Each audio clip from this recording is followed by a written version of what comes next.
akciju tirgus, tīpaši ASV šobrīd ir būtiski pārvērtēts, jeb dārgs. To var spriest pēc tā, ka šie rādītāji atrodas līmeņos, kas ir būtiski augstāki nekā vēsturiski vidējie. Un gan Buffett indikators, kas tipiski tiek mērīts kā tirgus kapitalizācija par iekšzemes koproduktu, gan CAPE ratio, kas ir cikliski izlīdzinātā ASV akciju S&P 500 indeksu ar 10 gadu peļņu izdala šodienas cenu. Un šis rādītājs ir vēsturiski otrajā augstākajā līmenī, augstāks ir bijis tikai dotcom laikos. Dotcom laikos mēs zinām, kas bija kāds crashs toreiz sekoja. Kas ir jāņem vērā? Vien tas, ka šie indikātori ir tik augstās līmeņos, uzreiz nav pārdošanas signāls. Tas nenozīmē to, ka uzreiz ir kaut kas jāpārdod, jo paaugstinātos līmeņos viņiem ir diezgan sen, jeb labu laiciņu. Un ja mēs vadītos pēc tā, ka tajā brīdī tikko kā viņš kļūst mazliet augstāks par vidējo, mēs pārdotu, mēs visus šos pēdējos kāpumus būtu palaiduši garām, ja ne visus, tad lielu daļu. Tas, ko var šajā laikā darīt, var rūpīgi pārskatīt savus portfeļus, vai nav pārāk liels risks, pārāk liela ekspozīcija kaut kādās noteiktās pozīcijās. Ja kaut kas ir aizgājis ļoti lielos plusos, varbūt ir laiks piefiksēt kaut kādas peļņas. Tīri padomāt par kaut kādām varbūtību iespējām.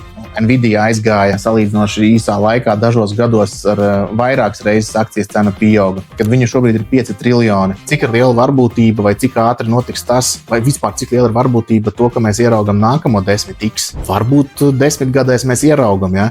Bet vai tiešām mums ir varbūtība to, ka mēs pēc gada ieraudzīsim 10x? Es būtu diezgan skeptisks. Līdz ar to, ja mums jau ir kāda pozīcija, kur mēs redzam, mums ir 10-kārtīgs pieaugums, 5-kārtīgs vai kaut vai dubultā, pastamies, kādas ir varbūtības. Varbūt daļiņu nofiksējam. Neļaujam šiem tirgus līmeņiem, ja izmaiņām ņemt mums peļņu, ja tomēr tirgi maina savu virzienu.